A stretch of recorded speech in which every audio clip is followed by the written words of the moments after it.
7 growing mistakes sa pagtatanim ng bell pepper. Coming up. Number 1, seeds na galing po sa bunga.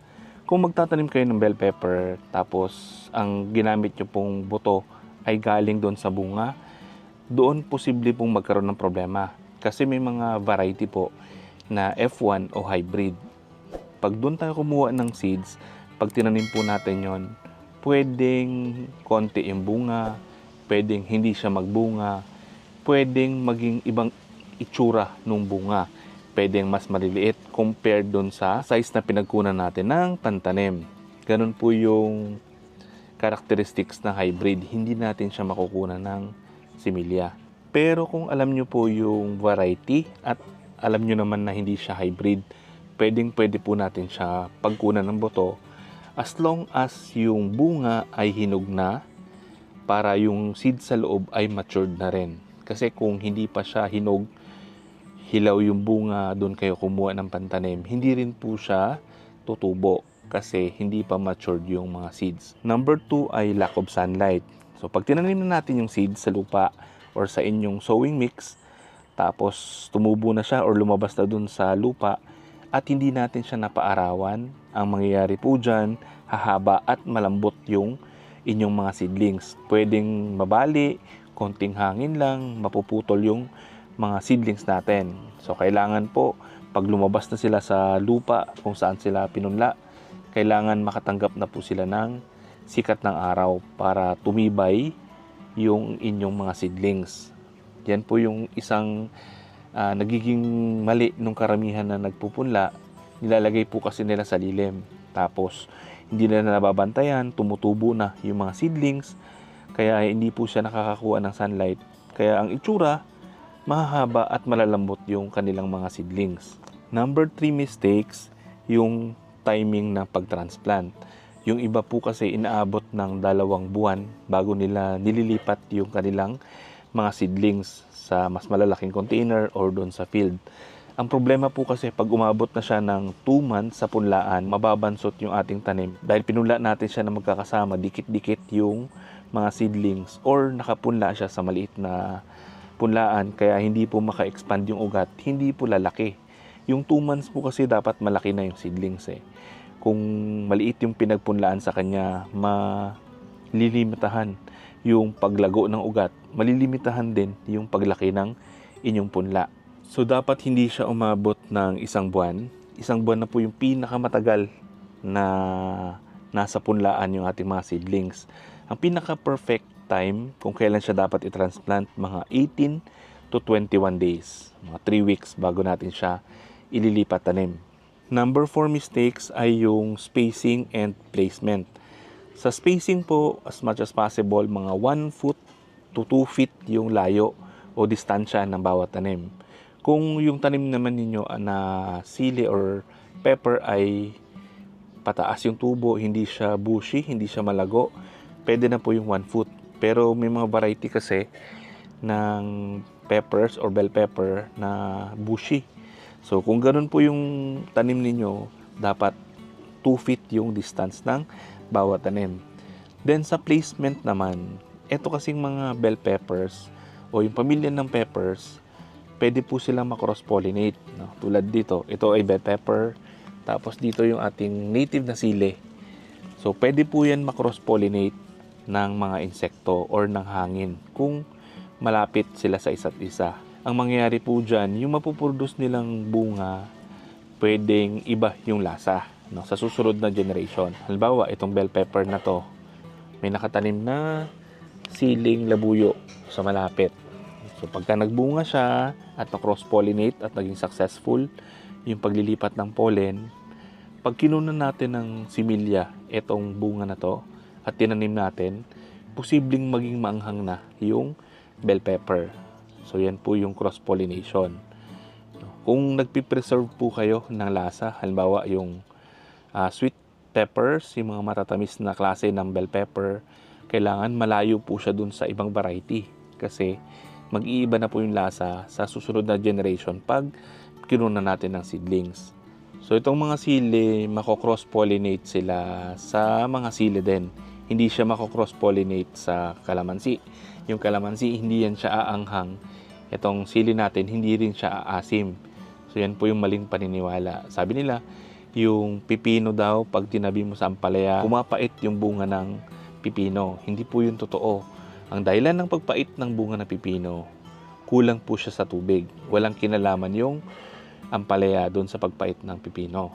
Pero yung cross-pollination na yan, napakaliit po ng percentage na mabuo yung pag-cross-pollinate ng mga peppers. So talagang swerte-swerte lang. Yung iba nga po, tinatanim nila yung peppers sa greenhouse, talagang controlled environment. Tapos mano-mano po nilang pinopollinate yung mga bulaklak at nililipat doon sa ibang variety para makaproduce sila ng panibagong variety ng peppers. Number 5 growing mistakes ay yung improper watering. Yung hindi po consistent yung pagdidilig natin. Nagkakaroon po ng sobra-sobra, kulang-kulang na tubig yung ating mga peppers. Halimbawa, araw-araw po kayo nagdidilig. Tapos may araw na hindi nyo siya nadiligan. Mga 2-3 days, wala siyang dilig-dilig. Tapos susunod na araw, didiligan nyo siya ng sobrang dami para lang makompensate yung araw na hindi siya nadiligan. Maling-maling paraan nyo po yun ng pagdidilig. Ang pwedeng mangyari doon, pwede pong mabulok yung mga bunga, yung tinatawag nating blossom end rot. So yan yung isang cause ng blossom end rot. Yung isa namang cause nun ay yung kulang sa calcium. Yan po yung dahilan. So hindi maganda yung pabago-bago ng paraan ng pagdidilig sa ating mga peppers. So as much as possible, lagi natin i-maintain yung moisture doon sa lupa. Hindi naman natin siya kailangan diligan araw-araw. So kailangan lang natin i-maintain yung moisture. So ginagawa ko po, nagpi-finger testing ako. So titest ko muna yung lupa. Pag binaon ko yung daliri at may sumamang lupa, ibig sabihin may moisture pa doon sa ilalim ng aking lupa. So hindi pa kailangan magdilig. So kailangan po ibaon nyo ng 2 inches yung inyong daliri. 2 inches kasi nandun po matatagpuan yung ugat ng ating mga halaman. So kung basa yon, ibig sabihin may makukuha siyang tubig dito sa lupa kung saan siya nakatanim. Pero kung tuyo, pag alis nyo ng daliri, walang sumamang lupa, time na po na diligan siya. Number 6 mistakes ay wrong fertilizer. Ito po ay big deal pag yung ginagamit ninyo ay chemical fertilizer. Kasi malaki po yung kaibahan nun sa organic at malaking epekto din po nun sa ating mga halaman. So ito pong mga tanim natin, hindi lang bell pepper, lahat ng nagbubunga may 2 stages. Yung vegetative stage at flowering and fruiting stage. Sa vegetative stage, mula po pagbiak ng seeds, pag-germinate niyan, hanggang sa bago siya magbulaklak. Yan yung vegetative stage. Nangangailangan siya ng nutrients na mataas sa nitrogen para gumanda yung kanyang mga dahon. Kailangan niya rin ng phosphorus para gumanda yung kanyang ugat, yung root system, para maging effective sa kanyang kumuha ng tubig at nutrients sa lupa.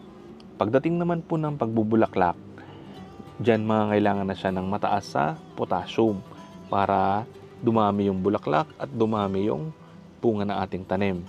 Now, kung chemical fertilizer yan, malaking epekto yan sa ating mga tanim. Kung halimbawa, kung itong tanim natin ay nagbubulaklak na, tulad yan, lumalabas na po yung bulaklak at binigyan natin siya ng mataas sa nitrogen or ng urea, ang mangyayari po dito, tutubo po yung mga dahon, lalago, yayabong yung ating tanim at ihina yung pag-produce niya ng bulaklak at bunga kasi maling fertilizer yung binigay natin. Pero kung organic naman yung ibibigay natin dito, walang problema kasi yung organic po nakadesign yan para pagandahin yung lupa.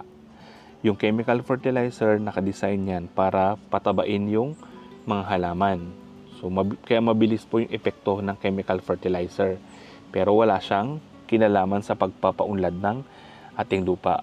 Yung organic, lupa muna yung pinapaganda, tapos yung lupa na po yung bahalang magpaganda sa ating mga halaman. Kaya pag nag-organic po tayo, walang overdose, walang masamang epekto sa ating mga halaman. And last mistakes, yung pang-7, yung size po ng container. So ito pong bell pepper, kung gusto nyo pong gumanda at lumaki, at dumami yung bunga, kailangan po malaki yung container na pagtataniman natin.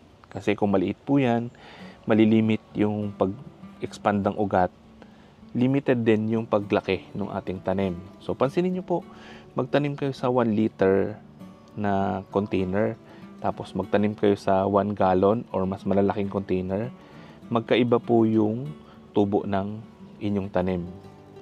So as much as possible, malalaki po yung pagtaniman natin. Pero kung wala naman, okay naman din kung maliit yung pagtataniman, pero wag po kayong mag-expect na lalaki din yung inyong tanim. So kung sa tingin nyo po nakatulong information na to, palike naman, and sana po tulungan nyo rin kami i-share yung mga information para makatulong po tayo sa iba. Maraming salamat po. Happy farming!